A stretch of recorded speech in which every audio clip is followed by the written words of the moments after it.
Respected Deputy Chief Minister of Tamil Nadu, Thiru Udhayanidhi Stalin, Thomas Carlyle, the Scottish essayist and historian and a philosopher, said, "The world could be led only by heroic men." In 1840, he delivered 6 lectures: the hero as divinity, the hero as prophet, the hero as poet, the hero as priest, the hero as king, and the hero as man of letters. Carlyle was much criticized and his ideas tarnished at that time. But these days, Carlyle's idea of an artistic and intellectual leader has tremendous appeal. No wonder our chief guest, Thiru Udhayanidhi Stalin, is a cult personality. Born and raised in a family of politicians rooted in ideological moorings, Sri Udhayanidhi is no exception. A man deeply entrenched in his ideological inclination towards social justice, Tamil assertion, and federalism, he promotes linguistic identity as a unifier of religious diversities. A strategist, he's an unparalleled organizer and matchless manager of the masses. He's the youth icon of the DMK and Tamil Nadu.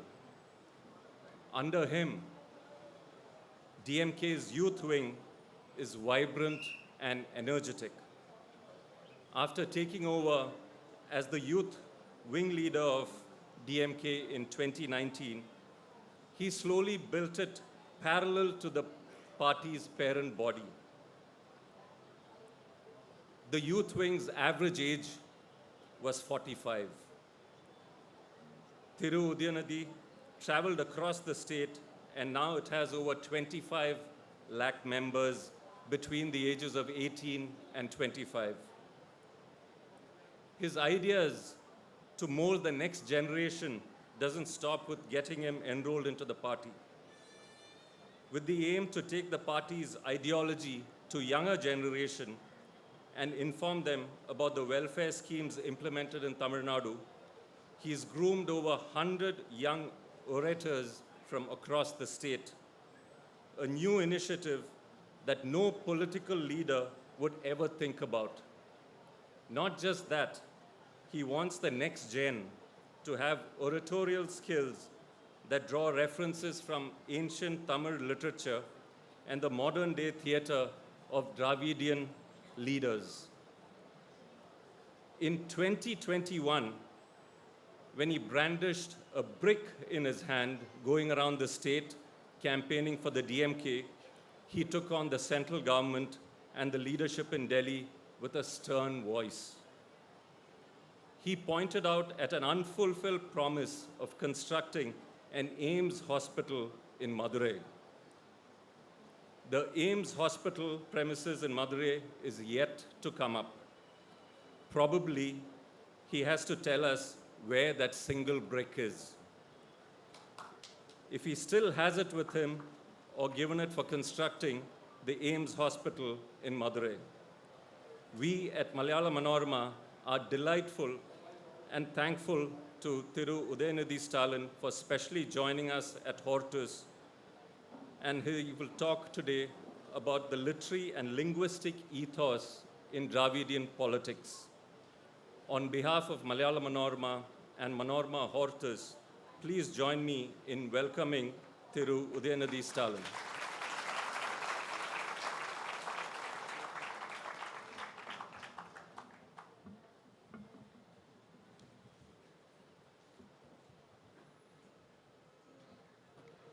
Thiru Jayant, Mammen, Mathew, Executive Editor, Manorama. Thiru Jacob Mathew, Executive Director and Publisher, Manorama. Thiru Daris Ahmed, IAS Secretary of Tamil Nadu Government. Thirumaigu Lakshmi Subramaniam, Senior Special Correspondent, the week, our own prolific Tamil writer, Thiru Perumal Murugan, distinguished writers, filmmakers, and artists across from the country, eminent personalities from the world of art and literature, the distinguished audience gathered here, Dravida Munnetra கழகத்துடைய கேரள மாநில அமைப்பாளர் திரு K.R. Murugesan, press and media அனைவருக்கும் வணக்கம், எல்லாருக்கும் நமஸ்காரம் and good afternoon to every one. பாரம்பரியமும் பெருமையும் கொண்ட மலையாள மனோரமா பத்திரிகை நடத்துகின்ற இந்த சிறப்புக்குரிய கலை இலக்கிய திருவிழாவில் பங்கேற்று பேசுவதில் நான் மிகுந்த பெருமை அடைகின்றேன், மகிழ்ச்சி அடைகின்றேன். I am happy to speak at this prestigious art and literature festival organized by the Malayalam Manorama, one of the India's oldest newspaper serving the nation since 1890s. Even though I'm outside Tamil Nadu now, I don't feel like being away from home. Looking at all of you, I feel like being at a place that is as close as and welcoming as my own home. அந்த அளவிற்கு ஒரு அன்பையும் வரவேற்பையும் கேரள மண்ணில் நீங்கள் இன்று எனக்கு அளித்திருக்கின்றீர்கள். As there are too many sessions and several distinguished speakers have to address you, I want to make my speech as short as possible. I feel honored to speak on the topic literary and linguistic ethos in Dravidian politics, as it is a subject at the heart of Tamil Nadu's identity and history. The Dravidian political movement in Tamil Nadu, known for its strong linguistic and cultural pride, has held long the literature and language as its foundation pillars. This fusion of literary, linguistic, and political ethos created a powerful identity that profoundly shaped Tamil Nadu's social and political landscape. The cultural, political, and linguistic ties between Tamil Nadu and Kerala go back a long way. When it comes to literature, language, and politics, both states have a lot in common. தந்தை பெரியார் அவர்கள் இதே கேரளாவில் 1924 நடைபெற்ற வைக்கம் போராட்டத்தை முன்னின்று நடத்தி வெற்றி பெற்றார்கள். அதேபோல் கேரளாவில் பிறந்த திரு T.M. நாயர் அவர்கள் தான் தமிழ்நாட்டில் நீதி கட்சியின் தொடக்க புள்ளியாக இருந்த தென்னிந்திய நல உரிமை சங்கத்தை ஆரம்பித்தாங்க. அது தமிழ்நாட்டில் புதிய அரசியல் எழுச்சியை ஏற்படுத்தியது. Tamil Nadu and Kerala governments conducted multiple events to commemorate and honor the centenary year of the Vaikom protest. Tamil Nadu and Kerala are two of the most progressive states in India. Both have successfully kept fascist and communal forces at bay. Why do the people of Tamil Nadu and Kerala stand so strongly against fascism? It's because of the progressive politics firmly established here. தமிழ்நாட்டில் திராவிட இயக்கம் தோன்றுவதற்கு முன்பு இலக்கியம் என்று சொல்லப்பட்டவை எல்லாம் வெறும் பக்தி இலக்கியங்களும் புராணங்கள் மட்டும்தான். Our leaders invoked Tamil literature to propagate rationalism and promote scientific temper. Leaders like Anna and Kalaignar popularized Tamil literature that was rooted in human life and popular culture, like Tirukkural, Silappadigaram, Purananuru, and Dolgapiyam among the people. To understand that ethos, we have to travel back to the early 20th century. The self-respect movement, the forerunner of the Dravidian movement, rose to resist what it saw as cultural and linguistic domination. The Dravidian movement placed Tamil as the core of its identity. Tamil wasn't seen merely as a medium of communication, but as a voice of a community seeking recognition, dignity, and independence from the Hindi imposition. The push to make Hindi the official language during the 1930s and later in the 1960s stimulated the Dravidian movement, as it was perceived as an existential threat to Tamil culture and linguistic identity. The Dravidian movement recognized the potential of literature to serve as both a cultural force and a vehicle of social change. Certainly, Periyar's writings, manifestos, and editorials condemned caste-based oppression, male-dominant practices, rigid social structures. He voiced for the self-respect for everybody. Our leaders harnessed literature as a tool to connect with the masses. Perading in Anna and Dr. Kalaignar's speeches, infused with literary references, poetry, and wit, made the political philosophy of the Dravidian movement easily understandable to all the masses. Our leaders' work echoed the Dravidian movement's core values of equality, rationalism, and anti-religious beliefs. The impact of this literary and linguistic ethos on social endures today and reflects in Tamil Nadu's language policies, cultural festivals, and educational curricula that preserve the unique Tamil identity. Even today, the pride in Tamil language and literature fuels policies and discussions about the state autonomy and cultural excellence. Earlier, Tamil Nadu's stand of linguistic insubordination had been seen as a divisive by the nationalists of that era. They thought our opposition to Hindi imposition would eventually lead to the nation's disunity. However, after many decades, history has proved otherwise, that so-called nationals who still want to impose Hindi on all the Hindi, non-Hindi speaking states are indeed divisive and a threat to the national unity. So I'm standing in front of you with a sense of pride that struggles carried out by the Dravidian movement in Tamil Nadu have in fact saved most of the Indian state languages from falling prey to the Hindi imposition. இன்றைக்கு இந்தியாவில் மாநில மொழிகள் உயிரோடு இருக்கிறது என்று சொன்னால் அதற்கு மிகப்பெரிய காரணம் நாங்கள் சார்ந்திருக்கக்கூடிய திராவிட இயக்கம் என்று சொல்லிக் கொள்வதில் நாங்கள் மிகுந்த பெருமை கொள்கின்றோம். The Dravidian movement also attempted to rationalize the Tamil language itself. Our leader, Periyar, questioned the gender-biased words in Tamil languages such as vidavai, which means a widow, and also the word bachari, which means prostitute. And Periyar asked what equivalent words were there to refer to a man who loses his wife and the one who visits a prostitute. Surprisingly, Periyar raised these issues when feminism has not even caught the imagination of the European societies.